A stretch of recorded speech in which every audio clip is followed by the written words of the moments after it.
Vamos ao texto, ou à carta aos Hebreus.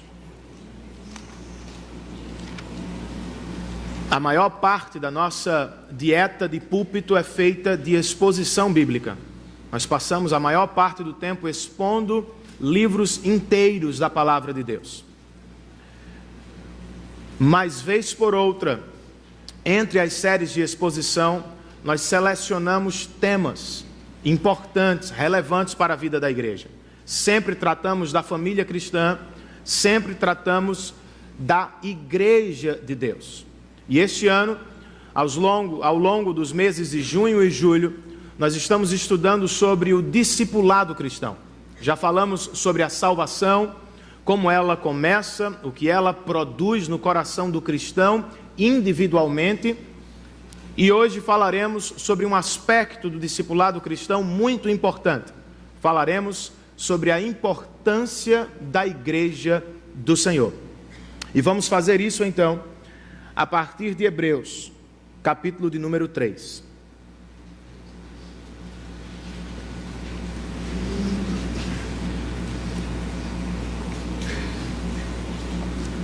A sala estava abarrotada com pessoas.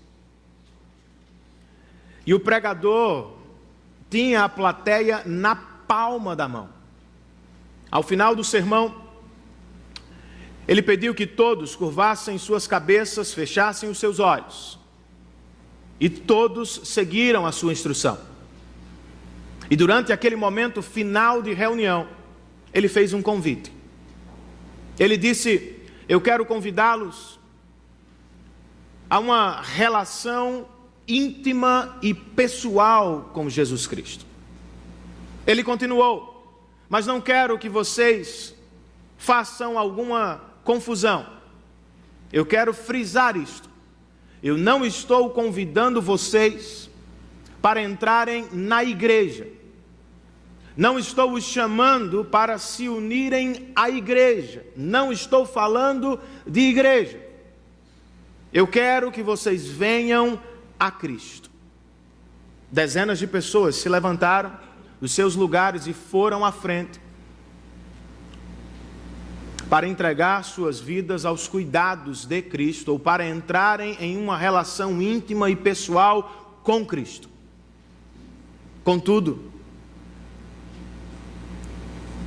havia ali um problema. As pessoas foram enganadas. Foi-lhes dito que é possível ter uma relação com Cristo sem ter uma relação com a igreja de Cristo. Foi-lhes dito que é possível ir a Cristo, seguir a Cristo, sem necessariamente habitar com o povo de Cristo. Biblicamente falando, isto é insustentável. Um discípulo de Cristo é imediatamente unido ao povo de Cristo. Não há a possibilidade de seguir a Cristo sem andar com muitos irmãos que fazem a mesma coisa. Embora esta ideia esteja em moda. Provavelmente você já ouviu alguém falar, ou você mesmo já disse: eu amo a Cristo, mas não tolero a igreja. O que você me diria se eu fosse a você e dissesse: bem, eu gosto muito de você, mas eu não suporto sua esposa, seu esposo? Você entenderia como um elogio? A igreja é a noiva de Cristo. E se o seu cônjuge fosse a você e dissesse: eu gosto do seu rosto, mas odeio o seu corpo? A igreja é o corpo de Cristo. Eu sei, aos 20 anos era tanquinho, agora já é um tanque. E eu espero que não chegue a um tanque de guerra, mas as coisas mudam. Mas eu e Sabrina vivemos uma relação de aliança, não formada ou construída sobre a aparência física, mas sobre uma aliança. Cristo e sua igreja estão tão intimamente ligados que quando Jesus encontrou Saulo na estrada de Damasco, ele fez a seguinte pergunta: Saulo, Saulo, por que você me persegue? Entendem? Mas Saulo estava perseguindo a igreja. Mas Jesus disse a Saulo: não, quando você persegue a igreja, você me persegue, porque a igreja é meu corpo, é a minha noiva, minha família, meu povo.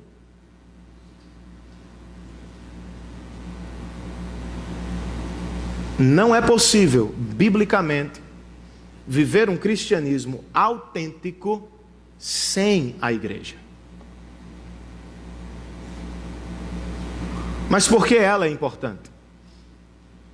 Porque a igreja local é importante.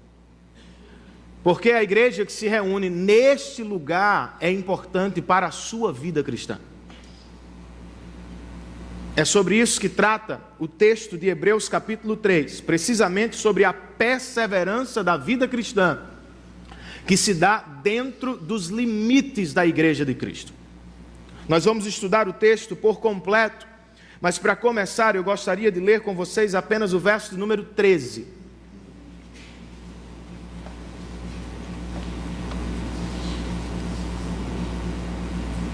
Carta aos Hebreus, capítulo de número 3, verso 13. Você achou?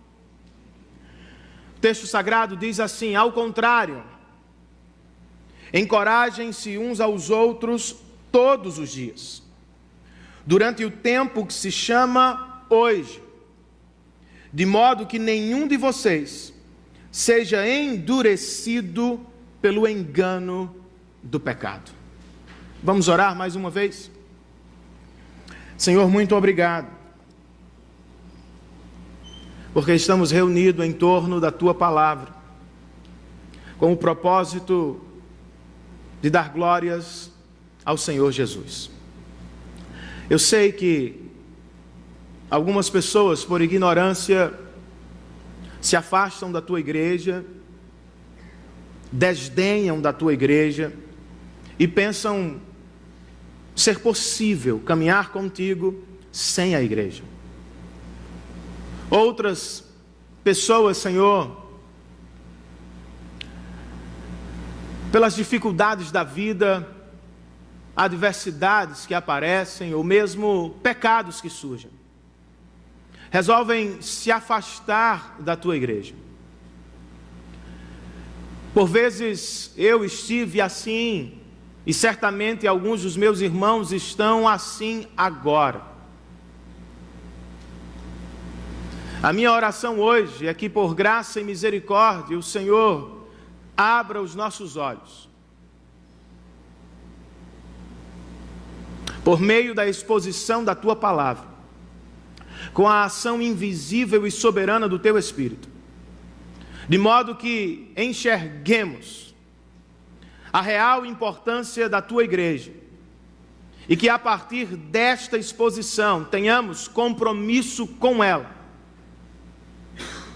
e encontremos nela o que precisamos para a vida cristã. Ajuda-nos a expor este texto, Senhor. Eu rogo por Tua ajuda, que eu seja fiel ao texto, relevante em suas aplicações, e que o Teu Espírito faça o que só Ele pode fazer. Toda honra será dada a Jesus Cristo, e nós ficaremos por isso eternamente alegres, pois é em nome dEle e para a glória dEle que estamos aqui e oramos. Amém e amém. Vocês sabem que o contexto do primeiro século era bem difícil para os nossos irmãos. Praticamente todos eles sofreram algum tipo de perseguição. A maioria dos cristãos sofreu com a perseguição política. O imperador romano ou seus representantes regionais obrigavam os cristãos à adoração pagã. Os que não se prostravam diante de estátuas morriam. Sendo assim, muitos deles perderam a vida por causa do Evangelho. Mas ninguém sofreu mais do que os hebreus, ou do que os judeus. Além da perseguição política externa, eles sofriam com a perseguição religiosa interna. Não era só o patrão pagão, era o pai judeu. Não era só o amigo romano, era a avó judaica. Perseguidos do lado de fora, perseguidos do lado de dentro, muitos deles perderam familiares. Pais perderam filhos, filhos perderam pais. Colegas, amigos de longas datas foram para lados opostos por causa do Evangelho. E por isso, como eu e você provavelmente ficaríamos, eles estavam tristes. Alguns desanimaram, outros pensavam em retroceder. Bem, praticamente o Evangelho está nos custando muito. Estou com saudade de casa, saudade dos meus, saudade daquela experiência. Começam então a pensar no retorno ao judaísmo. O judaísmo era a religião oficial. Sendo assim, era permitida pelo império. Eles não teriam problemas políticos, desde que não causassem problemas contra o império. E não teriam problemas religiosos ou com os seus patrícios. Estão considerando a possibilidade de deixar a Cristo e de deixar a igreja. O autor de Hebreus é provavelmente um pastor de igreja local. E a carta aos Hebreus é provavelmente um longo sermão. Ele é feito com um claro propósito de apontar a superioridade de Cristo e de convocar a igreja de Cristo à perseverança em Cristo. É como se o pregador estivesse dizendo à sua igreja: eu sei que vocês estão sofrendo, mas vale a pena. Olhem para ele, vejam o que ele fez, contemplem os resultados da sua morte e esperem as glórias futuras. Olhem para ele é melhor. E fiquem na igreja, pois ela é muito importante para vocês. Por que ela é importante praticamente? Este capítulo, obviamente eu poderia oferecer dezenas de respostas, usando todos os livros da Bíblia, e eu até pensei em fazer isto, mas depois eu imaginei que não sairíamos daqui hoje. Resolvi voltar para o texto de Hebreus e ficar somente com o capítulo 3. Ele nos oferece 3 respostas para a pergunta por que a igreja é importante. E eu espero que o Senhor, através deste tempo, fale aos nossos corações de maneira poderosa. Amém, queridos? Por que a igreja é importante? E as respostas estão listadas no nosso boletim, página de número 2, se você quiser acompanhar. A igreja é importante, em primeiro lugar, de acordo com esse texto,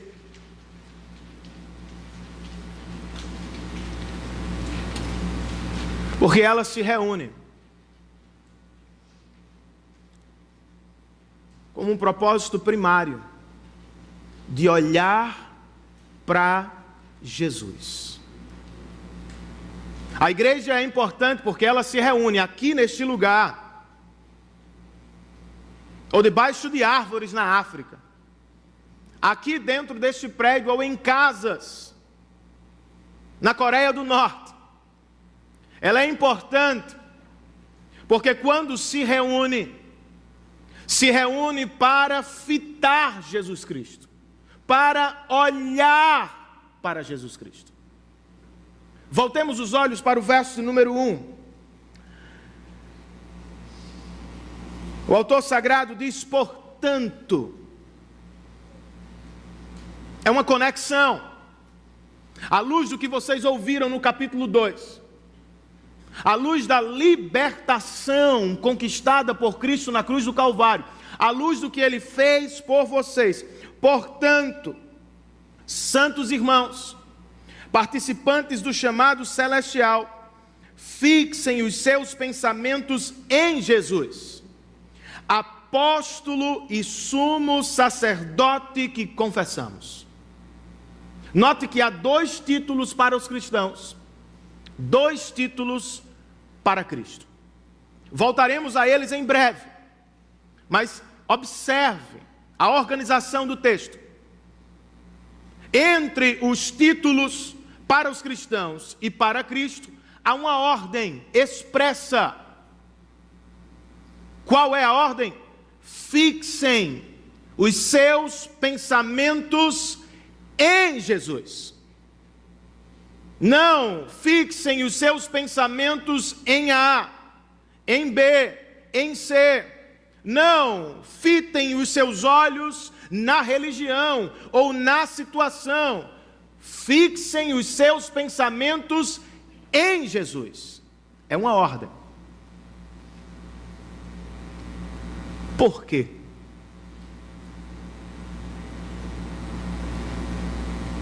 O pastor de Hebreus responde com o verso de número 3.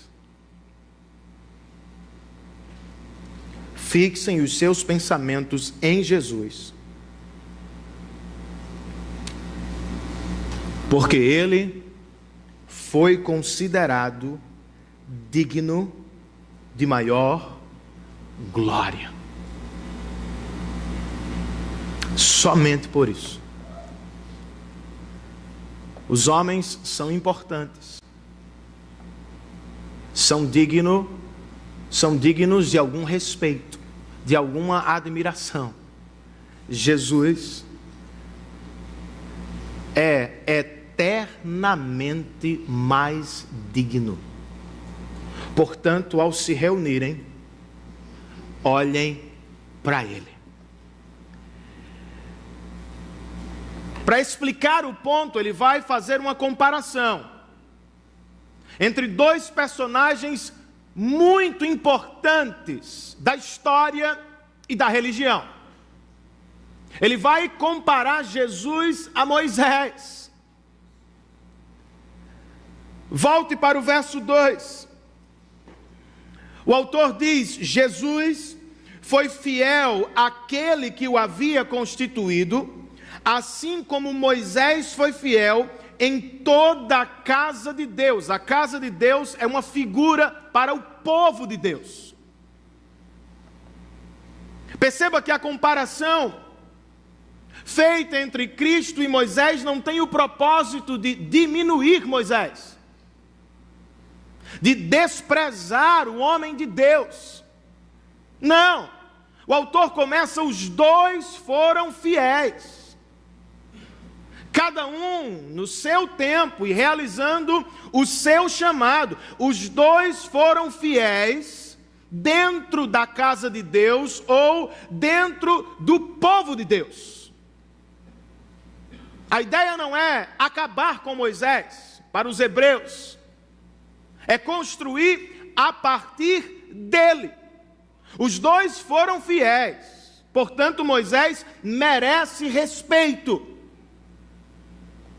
Mas só Jesus é digno de adoração. Por quê? Como é que ele vai explicar a superioridade de Cristo em relação a Moisés? Ele oferece, na verdade, 2 respostas. A primeira está no verso de número 3. Nós voltamos ao verso 3. Jesus foi considerado digno de maior glória do que Moisés. E aí vem uma ilustração. Da mesma forma que o construtor de uma casa tem mais honra do que a própria casa. Você contempla uma bela casa, ou para usar outra ilustração, uma bela pintura, e imediatamente você faz a pergunta: quem fez? Está perfeita. Quem pintou? Que casa organizada? Quem desenhou?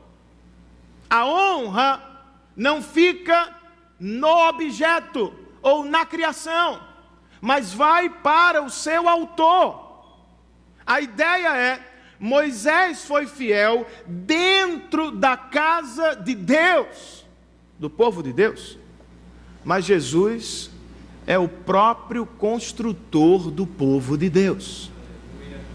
Moisés foi importante dentro do povo de Deus, serviu o povo de Deus e serviu a Deus, mas Jesus é o construtor da igreja. Outra razão para a superioridade de Jesus em relação a Moisés, verso de número 5. Moisés foi fiel como servo em toda a casa de Deus. Mas olha o que diz o verso 6.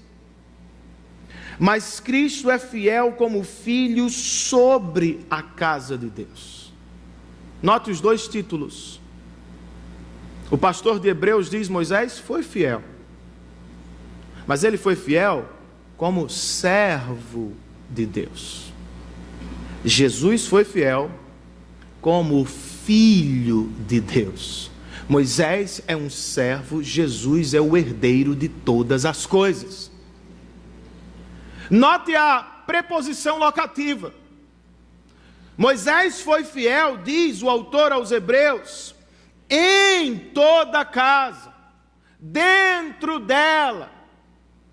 Mas Jesus, o Filho, foi fiel sobre a casa. Ele não está apenas dentro, mas ele está sobre a casa, porque é superior a ela.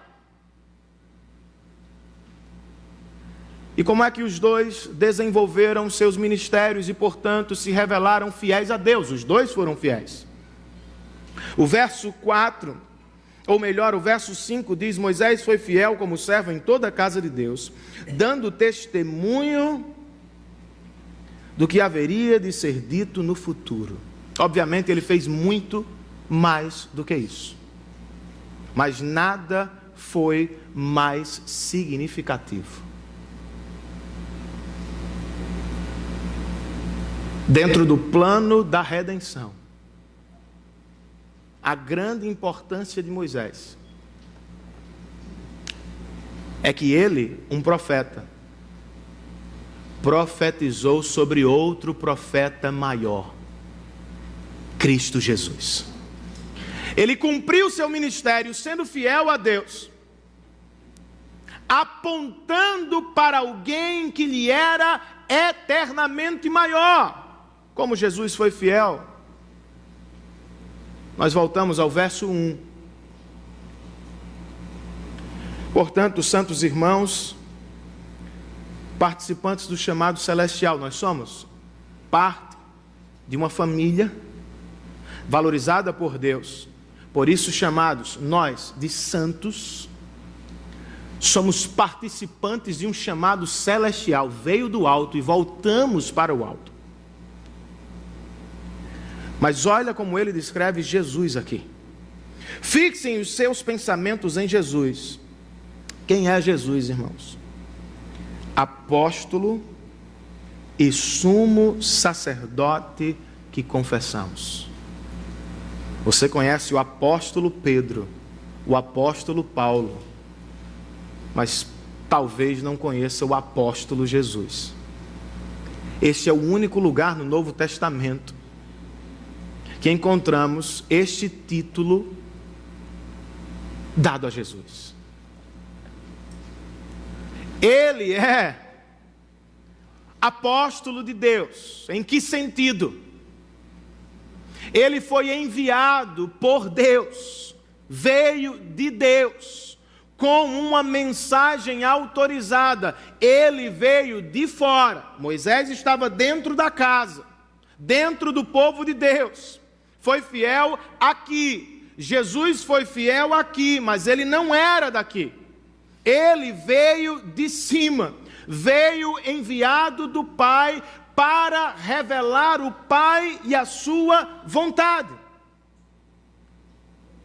Mas ele é mais do que apóstolo.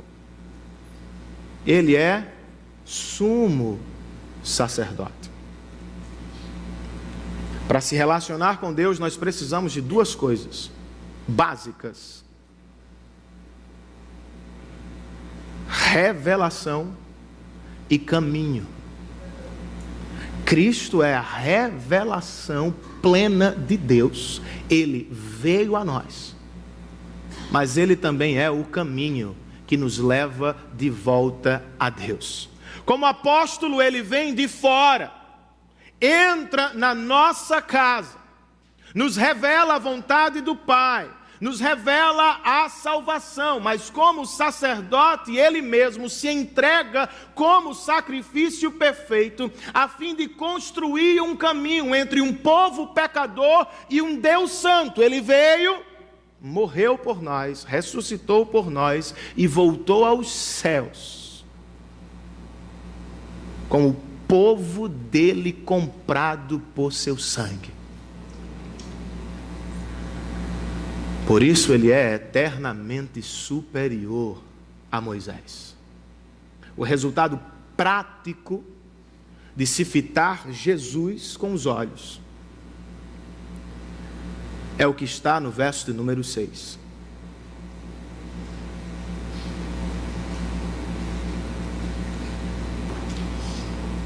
Mas Cristo é fiel como filho sobre toda a casa de Deus. E esta casa somos nós. E aí vem uma condição que nos assusta. Se é que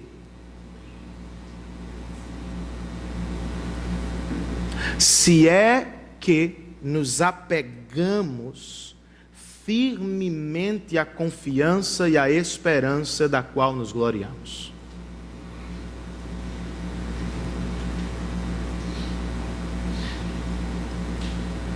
Essa condição não é para se tornar,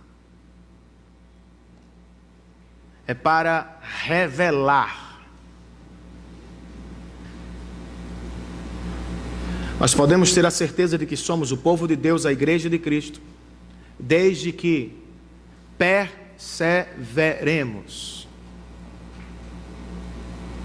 não para conquistar o nosso acesso, mas para provar que de fato somos povo de Deus. O povo de Deus, em outras palavras, a igreja de Cristo, ela vai perseverar. E este resultado, ou o resultado da perseverança, é confiança.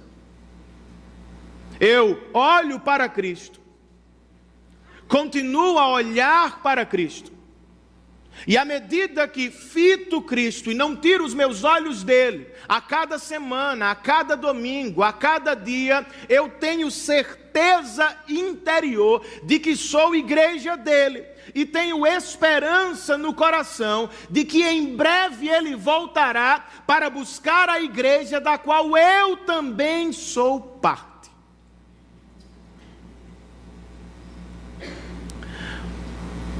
Por que a igreja é importante? A igreja é importante porque ela se reúne para olhar para Cristo. Qual é a implicação, ou quais são as implicações? Uma chama-se adoração. Os homens são importantes. O pastor desta igreja, segundo a palavra de Deus, deve ser honrado. Os líderes da igreja devem ser respeitados, sim. Mas ninguém se reúne aqui na igreja para louvar os ministros, louvar os oficiais, adorar os heróis da fé, orar aos santos de Deus. Não. A igreja não se reúne para falar de fulano, de Beltrano ou de Cicrano. A igreja se reúne para olhar para Cristo, e à medida que ela olha para Cristo, ela adora Cristo. A igreja não se reúne, em primeiro lugar, para dar tapinhas nas costas uns dos outros e para dizer uns aos outros como você é belo, como você é especial, como você é maravilhoso. Não, ao menos não nessa igreja. Nós nos reunimos semana após semana com o propósito de olhar para Cristo, com o propósito de adorar somente Cristo e não a homens. Respeitamos os homens e as mulheres de Deus, mas nos prostramos apenas diante do nosso Salvador. Por que fazemos isso? Obviamente, porque Moisés serviu o povo de Deus, porque Renan serve o povo de Deus, porque Pedro serviu o povo de Deus, porque fulano, não, todos servimos o povo de Deus. Mas só Cristo morreu por nós como sacrifício perfeito, ressuscitou ao terceiro dia e nos conquistou salvação. Ninguém mais. Nos reunimos como igreja para olhar para Cristo. Outra implicação, edificação dos cristãos. Nos melhores momentos das nossas vidas, seremos tentados à autoexaltação, irmãos.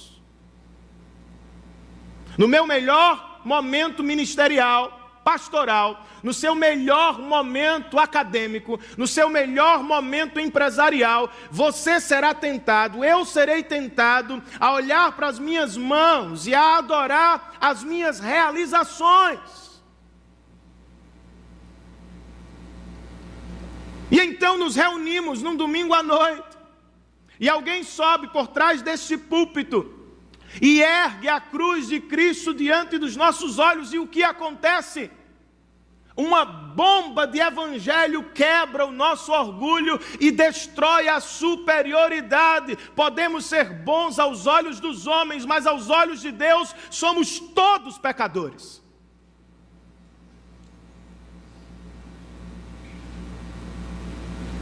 Não somos tão maravilhosos, tão perfeitos, tão belos como as pessoas pensam ou como pensamos de nós mesmos às vezes.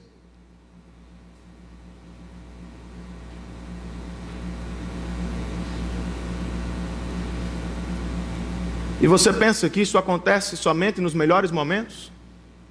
Nos piores momentos da nossa vida fazemos a mesma coisa. Somos tentados à autocomiseração. Mas é o mesmo pecado. Eu estou outra vez olhando para mim mesmo.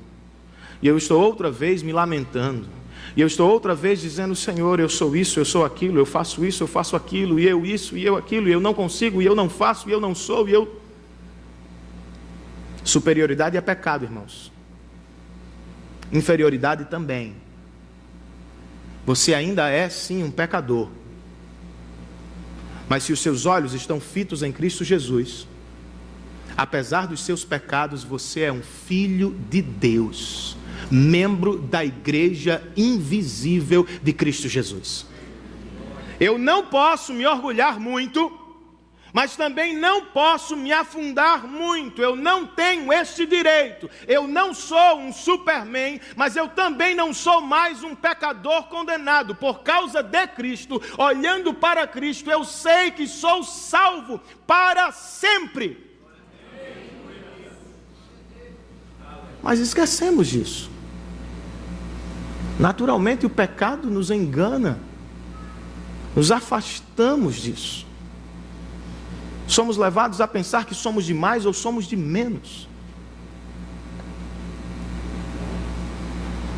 Mas então surge a igreja. E ela nos coloca Cristo outra vez diante dos nossos olhos. Por que a igreja é importante, irmãos? Em segundo lugar, a igreja é importante porque ela se reúne para ouvir a voz de Deus. Ela se reúne para olhar para Cristo, mas ela se reúne também para ouvir a voz do Senhor. Veja, o verso de número 7. O autor de Hebreus diz assim: como diz o Espírito Santo. E eu quero que você note algo aqui comigo.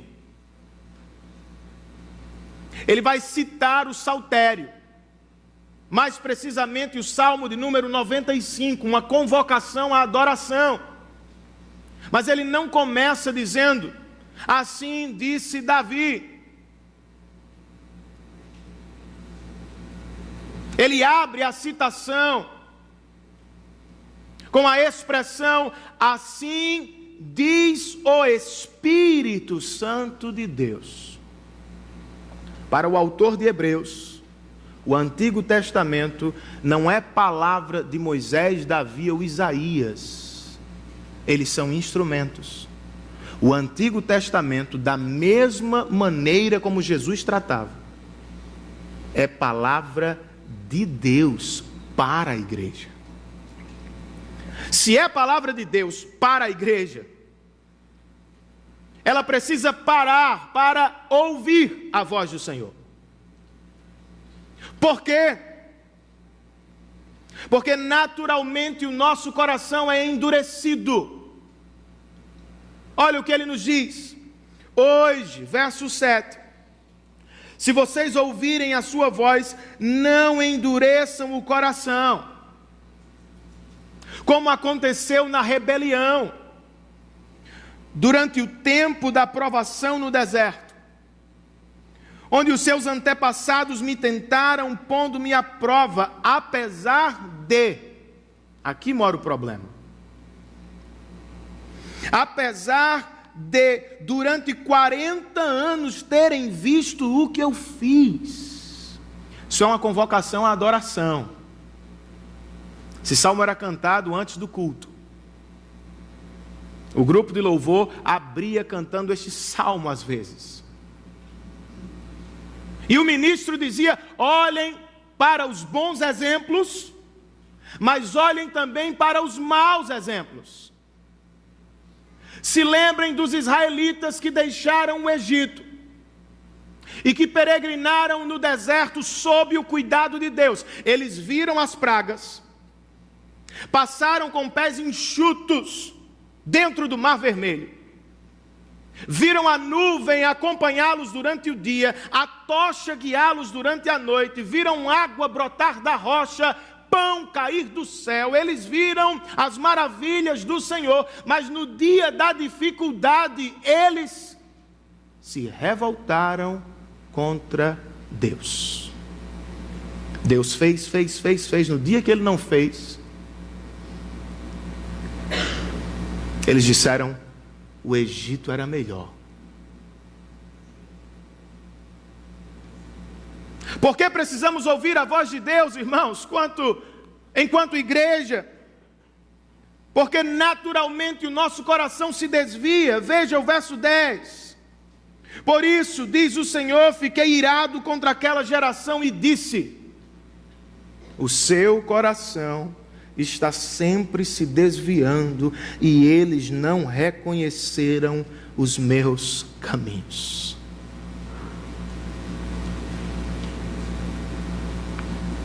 Fique 2 domingos sem culto congregacional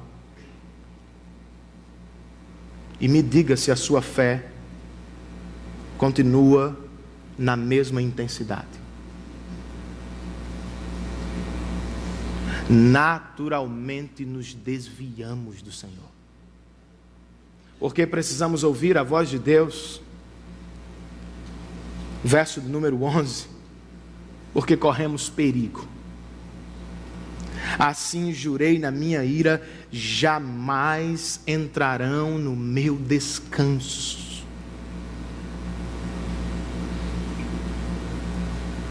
Está pensando que é brincadeira, irmão? Isso é coisa de vida ou morte. Quer um exemplo? Salte aí os versos 12, 13, 14 e 15. Vá ao verso 16.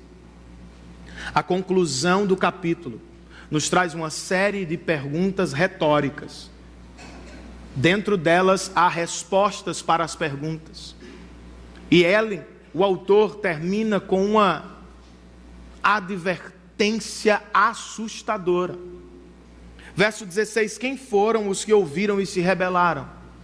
Ele responde com a pergunta seguinte: não foram todos os que Moisés tirou do Egito?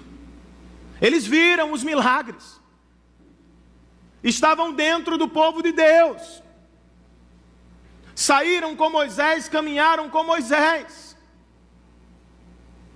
mas ouviram e se rebelaram. Verso 17: contra quem Deus esteve irado durante 40 anos? Não foi contra aqueles que pecaram, cujos corpos caíram no deserto?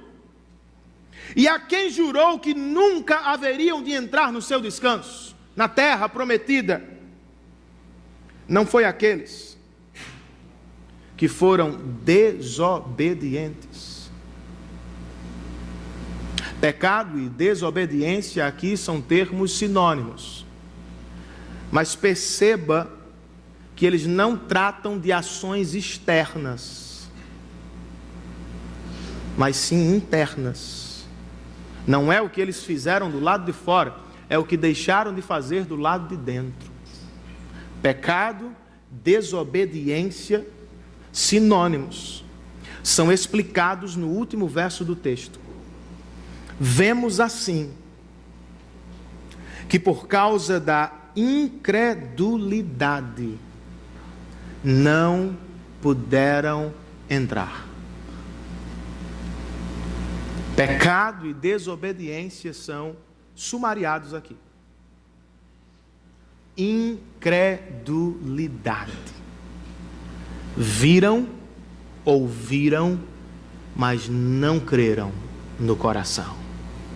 Estavam o tempo inteiro com o povo de Deus, mas não entraram no descanso do Senhor.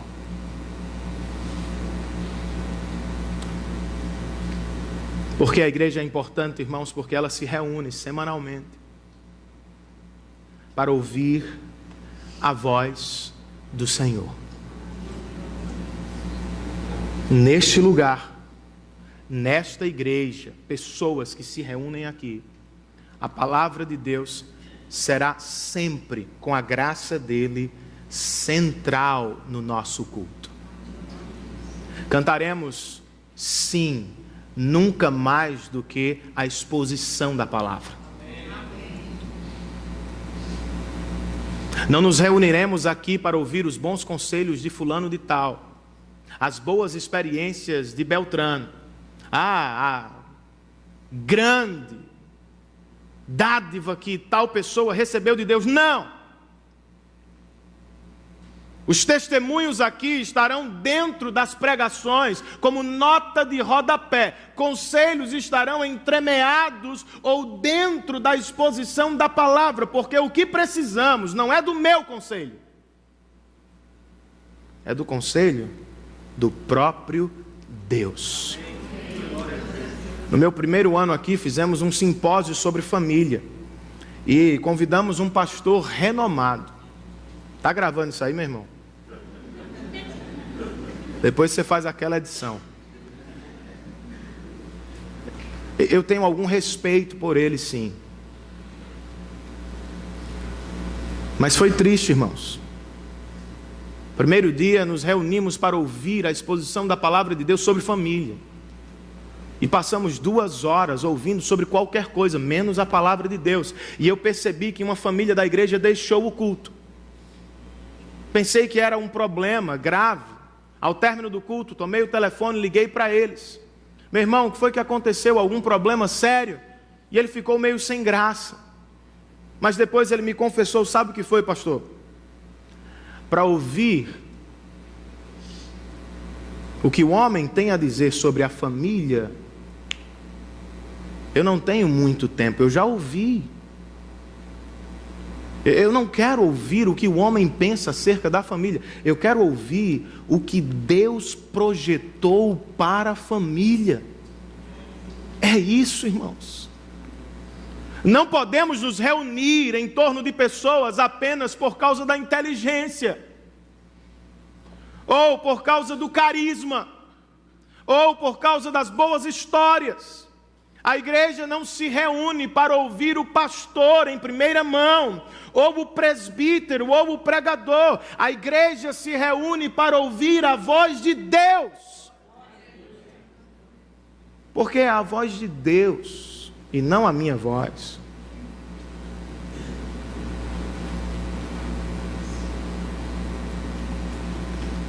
Que será abrigo para você nos dias de perigo. Há muitas vozes, e eu e você escutamos, e por vezes nos desviamos da voz do Senhor. Amanhã você vai ouvir uma nova proposta de salvação existencial na TV. Depois de amanhã você vai conversar com um colega de trabalho sobre um novo salvador do momento.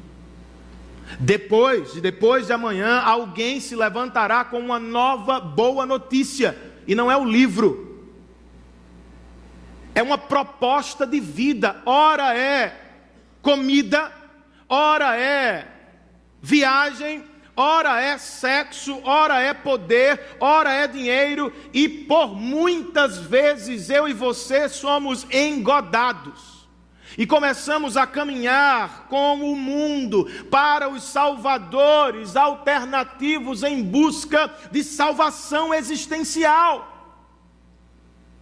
Vocês sabem onde vamos parar.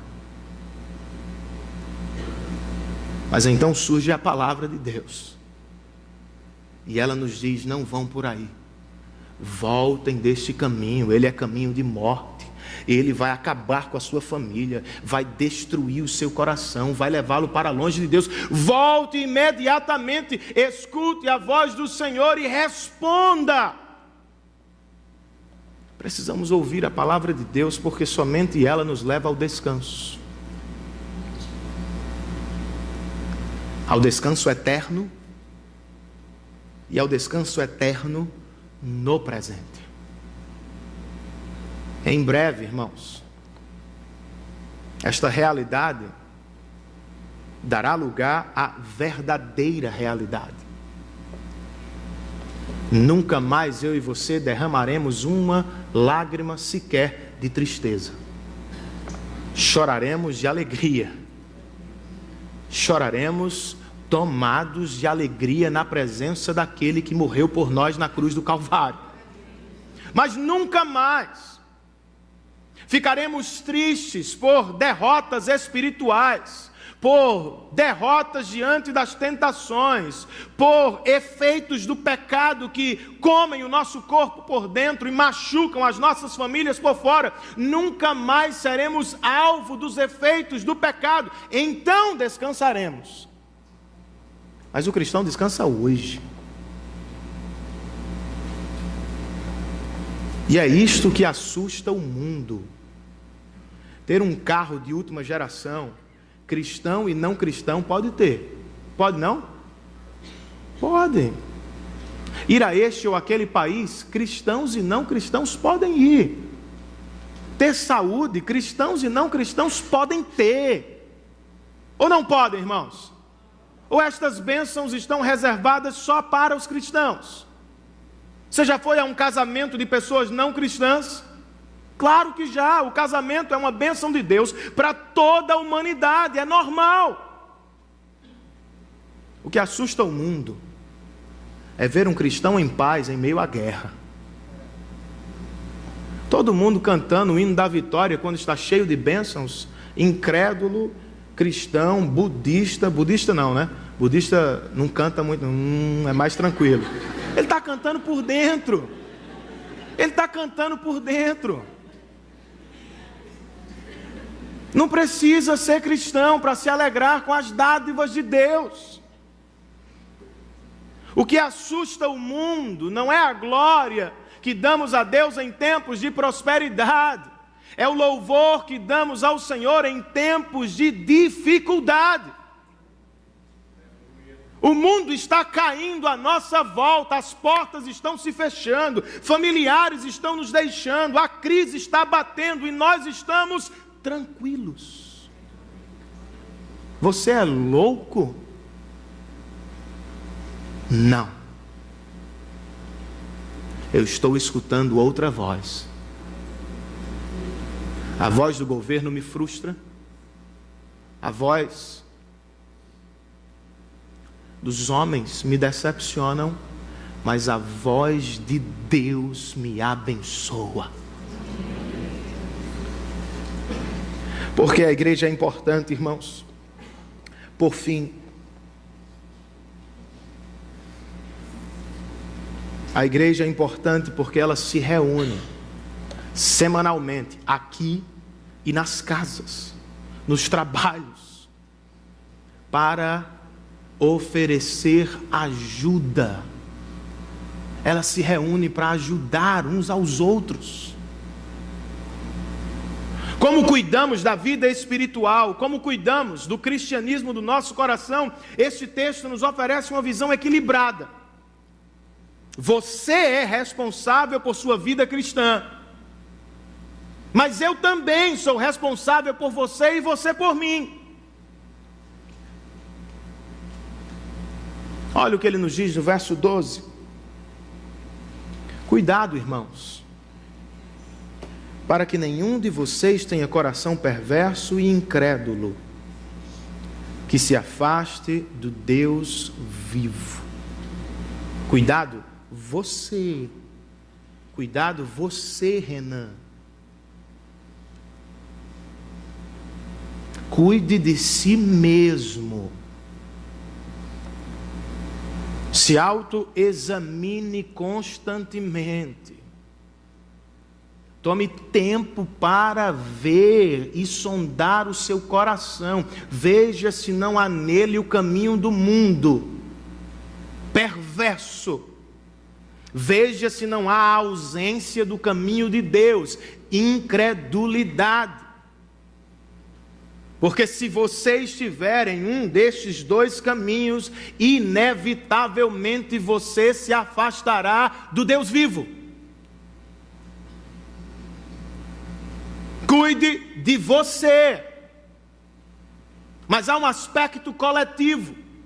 Porque no verso 13 ele diz ao contrário: encorajem-se uns aos outros todos os dias, durante o tempo que se chama hoje, de modo que nenhum de vocês seja endurecido pelo engano do pecado.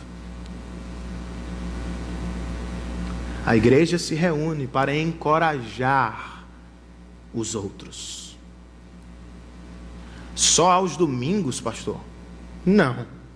Este texto diz que isto deve se dar todos os dias. Nós não somos aquela igreja do outro lado da Epitácio, que tem culto todo dia, 10 vezes e com cardápio diferente. Não. Nós temos poucos cultos coletivos. Mas isso não significa dizer que não cultuamos em pequenos grupos, em outros momentos, em família, com amigos e irmãos. Este cuidado pastoral não se limita ao domingo ou mesmo ao pastor. Um aspecto da igreja de Cristo é que ela se reúne regularmente para cuidar uns dos outros durante o tempo que se chama hoje, ou seja, antes que seja tarde demais. E com que propósito fazemos isso uns com os outros? De modo que ninguém seja endurecido pelas vozes alternativas. Ninguém seja endurecido pelo engano do pecado. Verso 14: pois passamos a ser participantes de Cristo, do corpo dele. Outra vez uma condição, irmãos: desde que, de fato, nos apeguemos até o fim. Não nos tornamos cristãos porque perseveramos, não temos este poder, mas porque Cristo nos salvou Uma das marcas da salvação é esta: nós vamos perseverar até o fim. Qual será o resultado imediato? Confiança. A confiança que tenho dentro do meu coração. Fui salvo por Ele, apesar das crises, da minha instabilidade. Eu vou perseverar, porque foi Ele quem me salvou. Perguntaram ao Dr. Russell Shedd. Dr. Russell Shedd, crente perde salvação. Ele é sempre muito objetivo, né? Ele disse o seguinte: depende de quem o salvou. Se foi Jesus, amigo velho, você vai chegar lá por causa dele. Mas se foi sua fé, se foi a religiosidade, se foi o pastor, se foi Beltrano, aí eu teria cuidado, eu teria medo. Mas se foi ele, irmãos, nós chegaremos, não de qualquer maneira. Não é assim, na calada da noite, sabe aquele negócio? Eu acredito que Deus salva aos 46, 7 do segundo tempo. Mas isto é exceção. A regra é que Ele salva. E nós andamos na terra como salvos, dando frutos de salvação e perseverando no Senhor. A igreja se reúne, portanto, para ajudar. E percebam que aqui é um aspecto individual e coletivo. Você é responsável por sua vida cristã.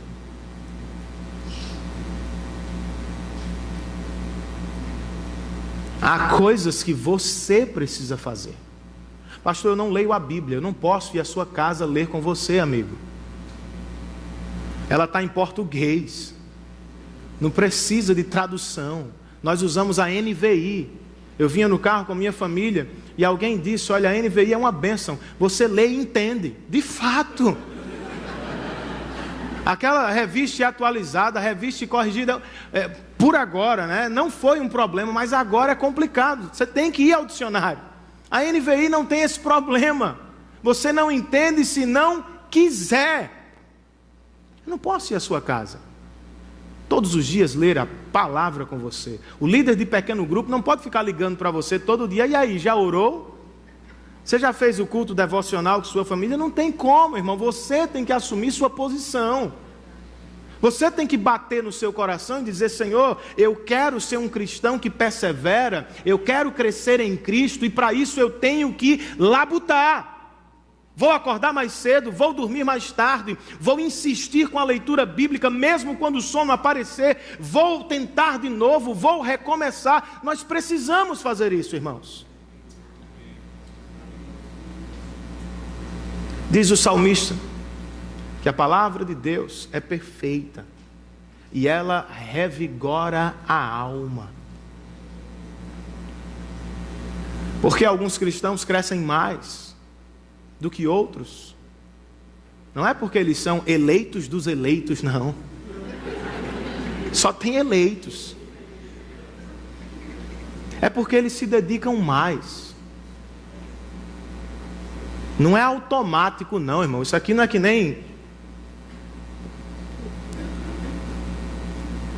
Estou pensando aqui para ver se eu não... Aquela tradição que você conhece, talvez seja até protestante também. O camarada abre a Bíblia no Salmo 91 e pensa que está protegido. Está lá aberta, né? Não, isso aqui é porque vai me proteger. Isso aí, meu irmão, é superstição. Deus não se agrada disso, não. A proteção não é abrir a Bíblia, não. A proteção vem da leitura continuada das Escrituras. Quem se esconde debaixo das asas do Todo-Poderoso não é quem coloca a Bíblia no canto e pega ela de vez em quando, não. Quem é que está escondido sob as asas do Todo-Poderoso? Quem anda debaixo dela. Quem está lá lendo a palavra e se apropriando dela. Não é automático, é interativo. Eu e você precisamos nos esforçar. Não, é porque a igreja não me ajuda. Não, é porque não tem mais 10 cultos. Não, é porque não tem... a escola bíblica só tem essa hora, só tem aquela hora, mas é porque eu queria de meia-noite, eu só posso de meia-noite. Meu amigo,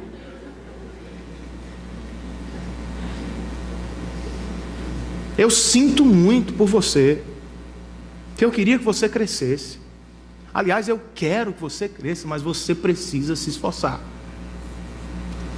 Mas há sim um aspecto coletivo. Por vezes não crescemos ou paramos porque simplesmente não queremos. E aí em dado momento, ou Deus opera um milagre ou você fica entediado com tudo o que falamos aqui.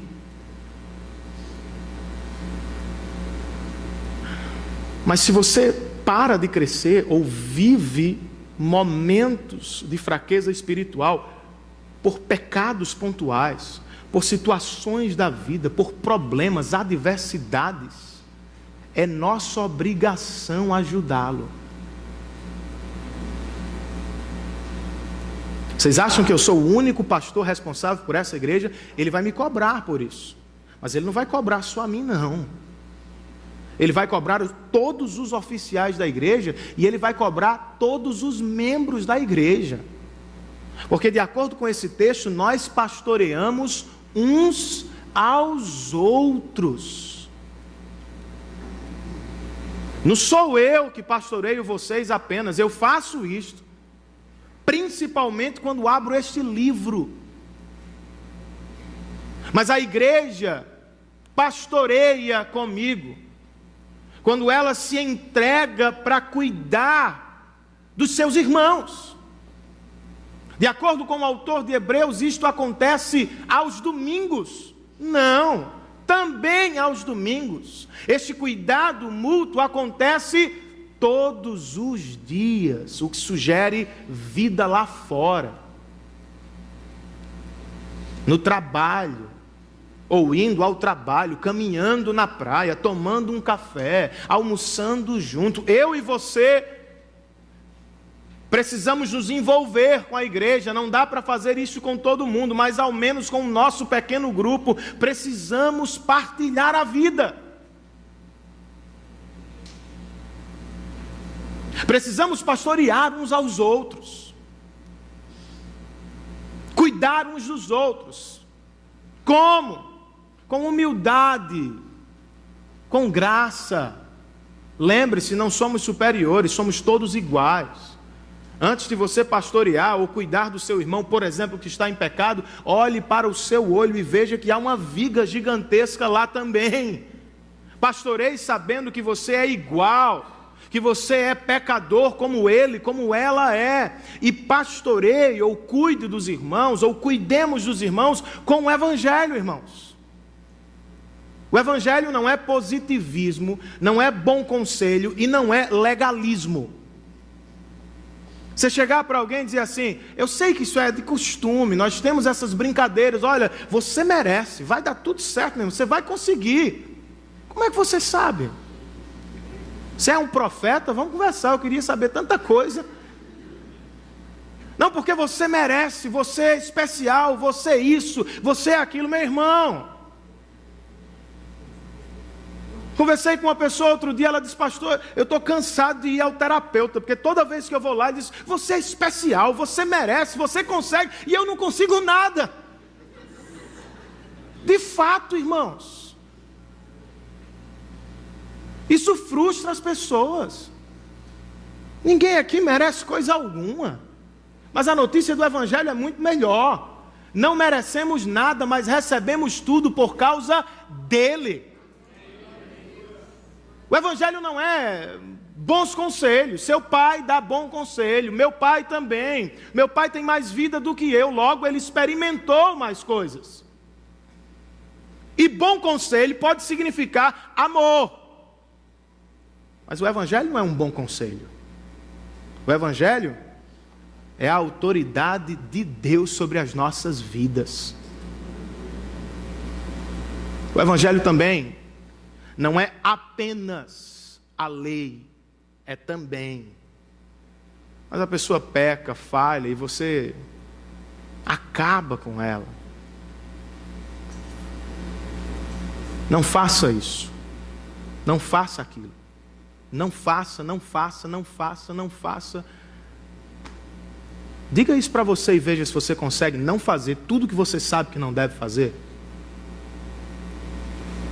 Não seria melhor dizer: por que você não se volta para o Evangelho? Não se entregue ao álcool, à embriaguez. Não faça isso, não necessariamente, porque senão você estará condenado. Não faça isso porque Jesus tem um vinho melhor para você.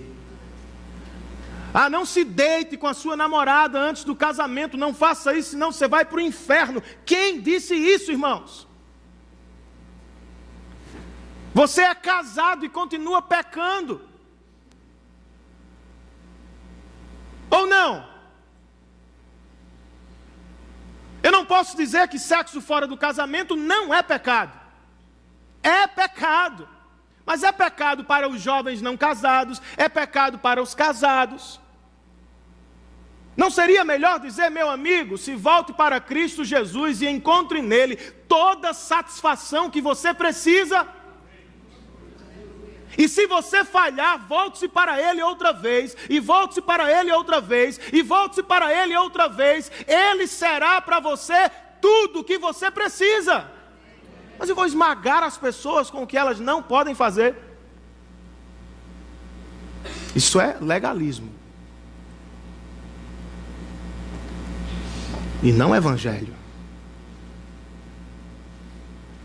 Nós precisamos pastorear uns aos outros com o evangelho, com a boa notícia do evangelho.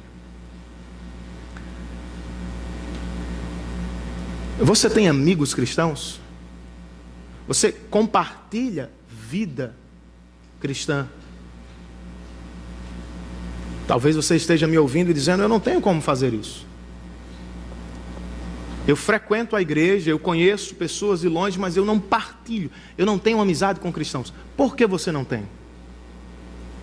De duas uma: ou você não conhece cristãos verdadeiros, ou você precisa rever o cristianismo do seu coração. Você conhece um cristão verdadeiro? Eu não estou falando de quem frequenta a igreja esporadicamente, de quem se chama pelo nome do Senhor, não. Eu estou falando de gente séria, que vive um compromisso radical com Cristo, que morreu para si e que vive para a glória dele. Se não for encantador viver com uma pessoa assim, eu não sei o que pode encantar você.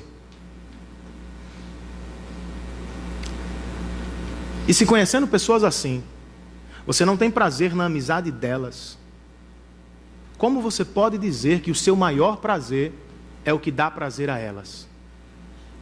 Percebe a incoerência? Eu amo a Cristo acima de todas as coisas, mas não quero me reunir com as pessoas que dizem amar a Cristo acima de todas as coisas. Não quero partilhar minha vida com elas. Nós precisamos pensar seriamente sobre o assunto. Porque às vezes não nos apropriamos das bênçãos que o Senhor deixou sobre a igreja, simplesmente porque não queremos. Elas estão lá, mas nós não as buscamos. Depois de tudo isso, eu quero concluir com 2 apelos.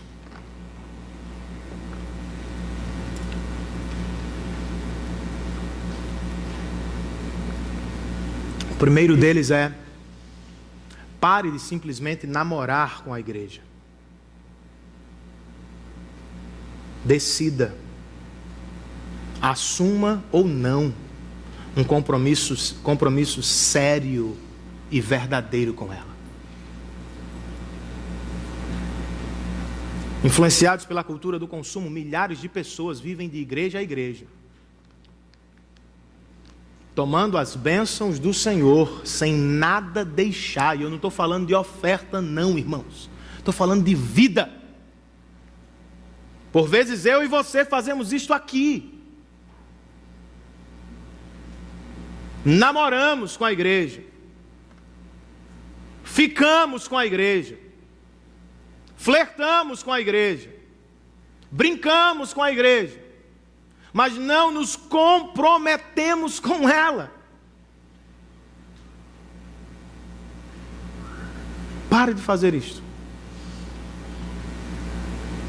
Primeiro, porque você assim desdenha da igreja, que é o povo de Deus, a noiva do Cordeiro, o templo do Espírito Santo. Segundo, você perde dádivas que estão restritas à vida da igreja.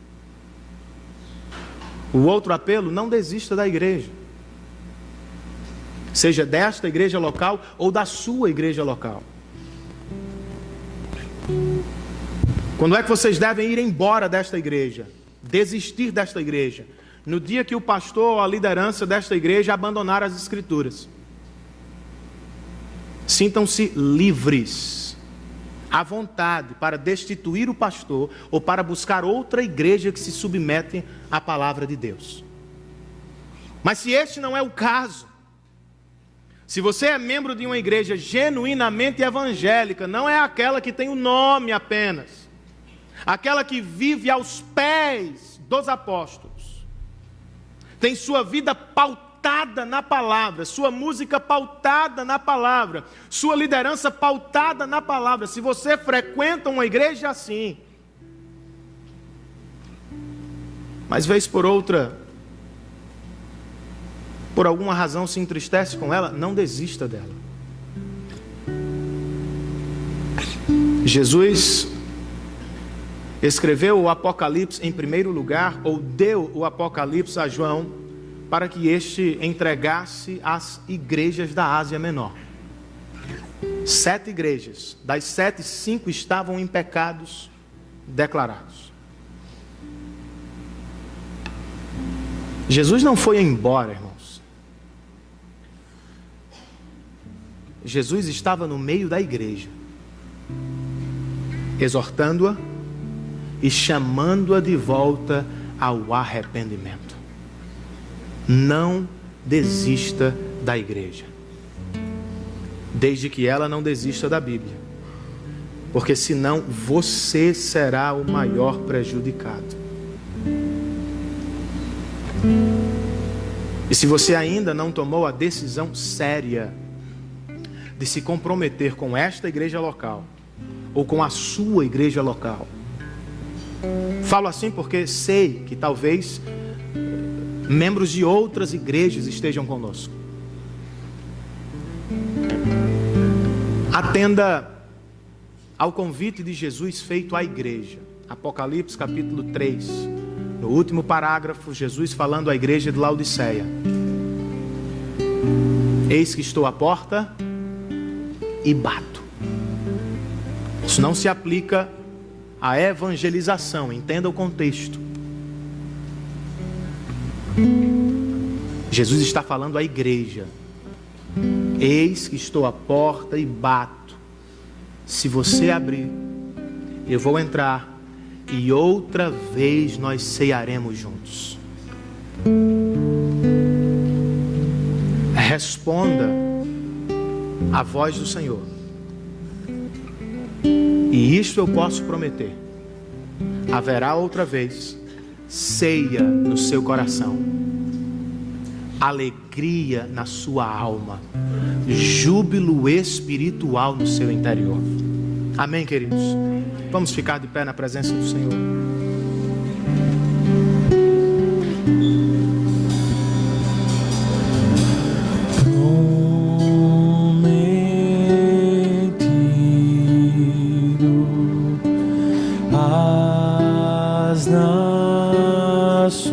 Estamos aqui para olhar para Cristo. Enquanto canta, olhe para Ele. Se encarnou, viveu aqui, não pecou, puro e perfeito foi.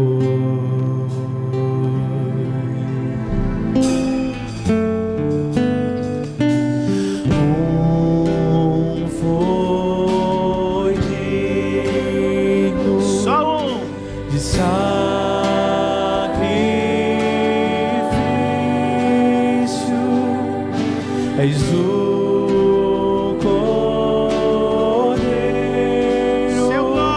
Seu nome é Jesus, o Cristo.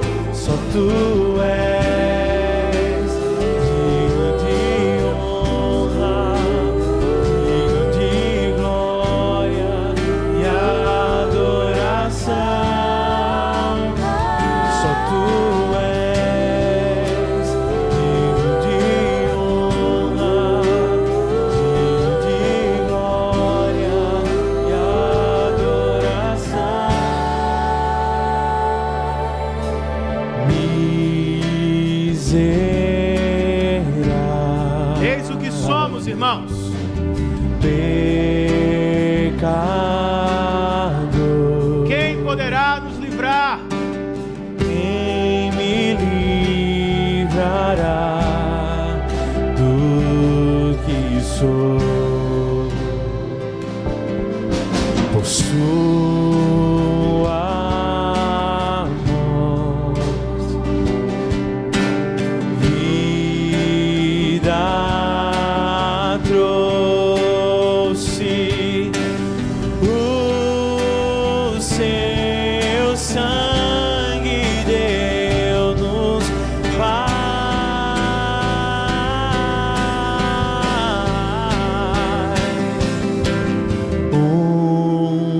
Foi digno de sacrifício. És o Cordeiro. Seu nome é Jesus, o Cristo. Só tu és digno de honra, de glória e adoração. Só tu és digno de honra, digno de glória e adoração. Só tu és digno de honra, digno de glória e adoração. Só tu és digno de honra, digno de glória e adoração. Somos filhos. Somos filhos por adoção, por sua bondade nos escolheu.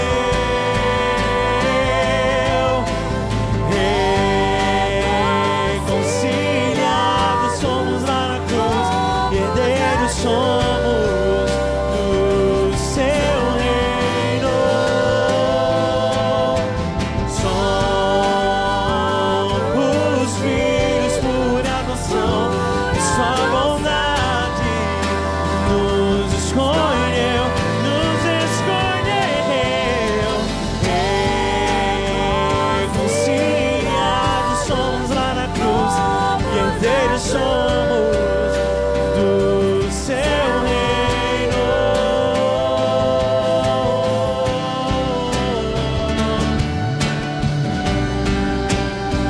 E herdeiros somos do seu reino.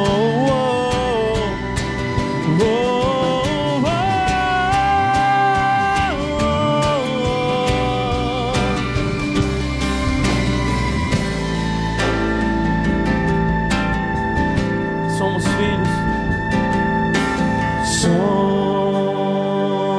Somos filhos por adoção, por sua bondade nos escolheu.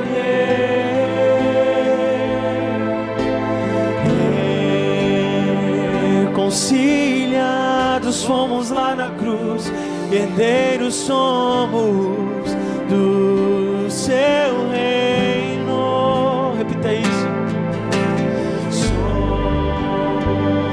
Somos filhos por adoção, por sua bondade bondade nos escolheu.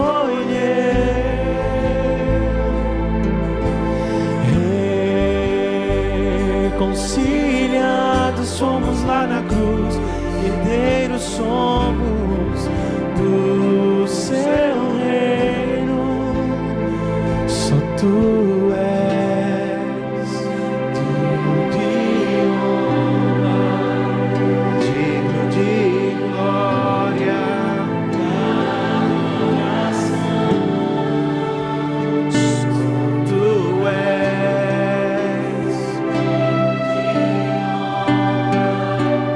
digno de glória e adoração. Senhor, nós queremos de todo o nosso coração e com todo o nosso entendimento declarar esta verdade: só tu és digno.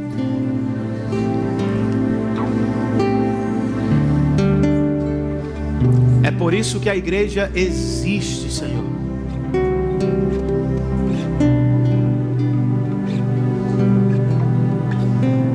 Por causa da tua encarnação, vida perfeita, morte substitutiva, ressurreição gloriosa.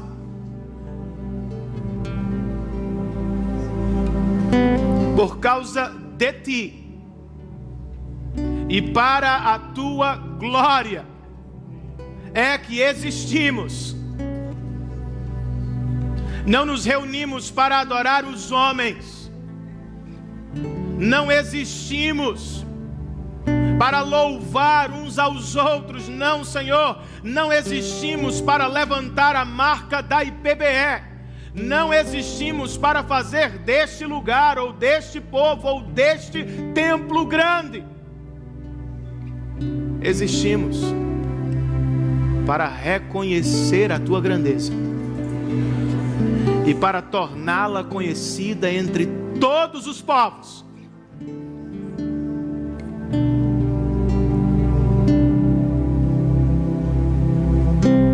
Nós nos reunimos para ouvir tua voz, Senhor, porque só ela tem o poder de revigorar a nossa alma. Só ela é luz para os nossos olhos de verdade. Só ela é lâmpada para os nossos pés. Só a tua palavra é mais preciosa do que o ouro refinado. A minha palavra será esquecida, o meu conselho pode ser deixado de lado, mas não a tua palavra. Ela é poderosa. Chama-nos de volta, Senhor. Há cristãos fracos aqui, há cristãos frios aqui, há cristãos que namoram com a igreja, passeiam pela igreja, mas não se sentem parte da igreja. Que o teu Espírito Santo opere um milagre no nosso meio, que haja renovação espiritual.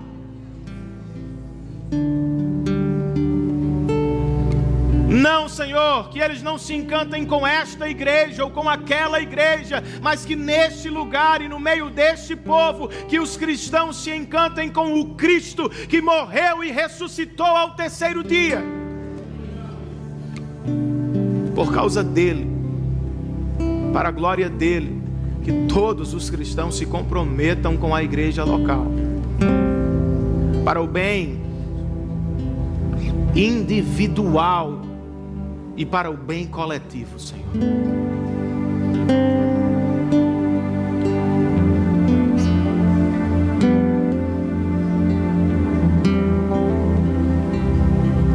Não somos a igreja perfeita, nós reconhecemos os nossos pecados, nem temos a pretensão de ser uma igreja perfeita.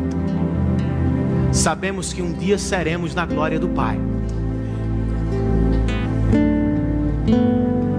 mas nós queremos honrar o Teu nome, glorificar a Jesus Cristo, existindo como uma igreja que adora a Deus, que edifica os cristãos e que evangeliza o mundo.